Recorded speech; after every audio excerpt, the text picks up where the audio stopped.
If the Berkshire businesses are great, but the underlying economy is a problem, where do we go from there? What are the questions you're asking yourself about the world economy?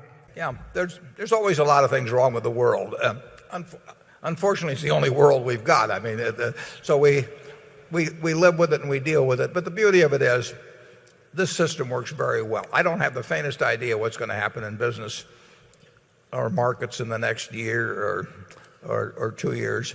But the one thing I know is that over time, people will live better and better in this country. We have a system that works. It unleashes human potential. I was just thinking, we have today about 35,000 people here. That was almost 1% of the population of the United States in the first census in 1790. Just 100 groups like this and you were talking the whole country.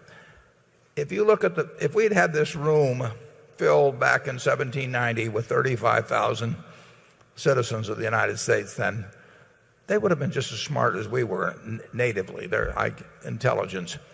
They would have lived in a country with resources that obviously same fertile soil, the same temperature, the same minerals, all of that. So they were just as able as we are, but they weren't turning out anything like we turn out today. I mean, just look at how we live compared to those people several hundred years ago. So we have had a system that works. It unleashes human potential. And China went for a long time without a system that unleashed potential. Now they've got a system that's unleashing human potential. We haven't reached the end of that road by a long shot. I mean, we're just starting, basically. We will have bad years in capitalism. I mean, it overshoots in markets. It gets overcome by fear and greed and all of that sort of thing. But if you look at the 19th century, we had a civil war and we had 15 years or so of bad economic times spread out through that century. We had six panics, as they called them in those days.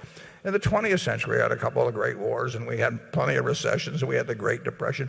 So we have these interruptions in the progress of our society.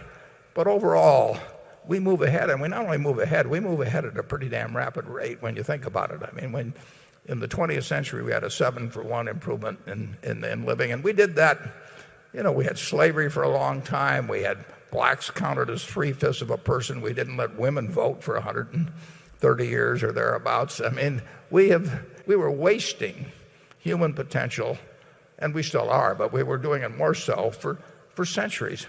But we do keep moving forward in kind of fits and starts. And right now we're sputtering somewhat in terms of the economy. But there's no question in my mind that there is enormous human potential, and that at every period, every year we will meet, you can name a bunch of problems. I mean, it will happen, but the opportunities will win in the end. And your kids will live better than you live, and your grandchildren will live better. And we will find more and more ways to find easier and better ways to do things that we haven't even dreamt of yet. Charlie?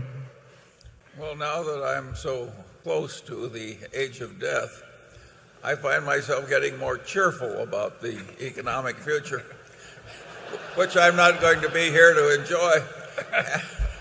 And what I find really cheerful is that we are plainly going to harness the direct energy of the sun, and we're going to have electrical power all over the world, and that's going to enable overpopulated countries to turn seawater into fresh, and it's going to eliminate a lot of the environmental problems and preserve more of the hydrocarbon resources for future needs as chemical feedstocks. What I see is a final breakthrough that solves the main technical problem of man, and you can see it coming right over the horizon. And of course, Mid-American and BYD will be participating in it. So I think it's usually a mistake to think only about your probable misfortunes. You should also think about what's good about your situation. And what's good about our situation now is the main technical problem of mankind is about to be fixed. When you have enough energy, you can solve a lot of your other problems. He is getting more optimistic as he gets older.